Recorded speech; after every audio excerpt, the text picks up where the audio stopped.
श्रावस्ती नगरी में सुबह का समय था। सूर्य की हल्की किरणें झोपड़ियों की छतों पर ऐसे गिर रही थीं जैसे किसी ने सोने की धूल बिखेर दी हो। पक्षियों की चहचहाट वातावरण को पवित्र बना रही थी।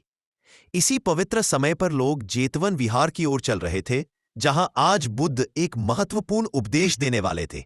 भोजन में शील का महत्व और विशेष रूप से पति पत्नी के साथ भोजन करने की मर्यादा के बारे में।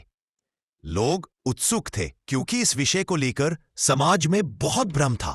कई परिवारों में भोजन को लेकर झगड़े, तकरार और अपवित्रता फैल चुकी थी। भीड़ में एक महिला थी, सुजाता। वह सुंदर, शांत लेकिन मन से बेचैन थी। उसके मन में सवालों का तूफान था। कारण भोजन। जब पति के साथ भोजन करने का समय आता, वह कभी पहले बैठ जाती, कभी देर कर देती, कभी गुस्से में उठकर चली जाती और इन छोटी छोटी बातों से घर में कलह बढ़ता जाता। सुजाता रोते हुए बुद्ध के चरणों में आई और बोली, भगवान, क्या भोजन कोई इतना बड़ा विषय है कि परिवार टूट जाए? बुद्ध ने सुजाता को देखा। वह मुस्कुराए जैसे किसी बच्चे को समझाने वाले हों। सुजाता, भोजन केवल पेट भरने का साधन नहीं, यह मन का दर्पण है। पत्नी यदि भोजन में अपवित्र मन रखे तो परिवार में कलह आता है। पति पत्नी यदि साथ भोजन करें तो भोजन संस्कार है, प्रेम है और शील है। सभी स्त्रियां और पुरुष मौन होकर बुद्ध के शब्दों को सुनने लगे। बुद्ध ने बताया, जब पत्नी पति के साथ बैठकर भोजन करती है और उसका मन शांत, प्रेमपूर्ण और विनम्र होता है तो भोजन अमृत बन जाता है। परंतु यदि मन में क्रोध, ईर्ष्या, तिरस्कार या दिखावा हो तो भोजन जहर बन जाता है। उन्होंने समझाया कि स्त्री का मन घर की ऊर्जा है। जैसा उसका मन वैसा ही घर का वातावरण।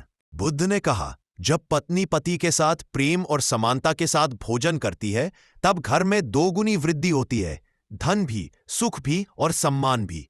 उन्होंने बताया कि कई घरों में पति अकेले खाता है, पत्नी खड़ी रहती है। कई बार पत्नी पहले खा लेती है, पति को देर से भोजन मिलता है। इन असंतुलनों से परिवार कमजोर होता है। भोजन में समानता, घर में समृद्धि। बुद्ध ने गहन आवाज में कहा, जो स्त्री भोजन बनाते समय कृतज्ञ नहीं होती या पति के प्रति शिकायतों से भरकर भोजन पकाती है, उस भोजन में शांति का अभाव होता है। और जो स्त्री भोजन को प्रसाद की तरह बनाए, वो घर में स्वर्ग लाती है। सुजाता रोते हुए बोली, भगवान, मैं दोषी हूं। मैं गुस्से में कभी पहले खा लेती, कभी पति को प्रतीक्षा में रख देती। क्या अब भी मेरे जीवन में सुधार संभव है? बुद्ध ने कहा, परिवर्तन वहीं से शुरू होता है जहां स्वीकार है। तुम आज ही अपने घर में शांति वापस ला सकती हो। बुद्ध ने एक उदाहरण दिया। यदि पत्नी सोचती है कि मैंने ही सब बनाया है, मेरा ही श्रम है, मुझे पहले खाना चाहिए, तो यह अहंकार है। और यदि पत्नी कहे, पति आए, हम साथ खाए, भोजन एक संस्कार है, तो यह प्रेम है। बुद्ध ने कठोर शब्दों में कहा, स्त्री भोजन में अपवित्र मन रखे तो उसका सौभाग्य क्षीण होता है, धन घटता है, पति पत्नी के बीच दूरी बढ़ती है। लोग डर गए, लेकिन सत्य यही था। बुद्ध बोले, पति जब भोजन पर आए, स्त्री को उसका सम्मान करना चाहिए। यह दास्ता नहीं, यह गृह धर्म है। उन्होंने समझाया, जैसे पत्नी का श्रम भोजन बनाता है, वैसे ही पति का श्रम भोजन घर लाता है। दोनों का सम्मान एक दूसरे को पूर्ण बनाता है। उपदेश सुनकर सुजाता जैसे बदल गई। घर पहुंची, पति आया। उसने पहली बार विनम्रता से कहा, आइए, आज हम साथ भोजन करेंगे। पति आश्चर्यचकित था, लेकिन उसके चेहरे पर पहली बार शांति आई। दोनों ने साथ भोजन किया, बिना झगड़े, बिना तनाव, बिना अहंकार के। जैसे ही दोनों ने मन से एक होकर भोजन किया, घर में एक नई ऊर्जा प्रवाहित हुई। पति का क्रोध कम हुआ, पत्नी का अहंकार खत्म हुआ, घर में समृद्धि बढ़ने लगी और सबसे बड़ी बात, दोनों का प्रेम लौट आया। अगले दिन सुजाता फिर बुद्ध के पास आई और बोली, भगवान, आपके उपदेश ने मेरा परिवार बचा लिया। बुद्ध ने कहा, याद रखो, जो स्त्री पति के साथ प्रेम पूर्वक भोजन करती है, वह इस जीवन में सुख पाती है और अगले जीवन में सौभाग्य।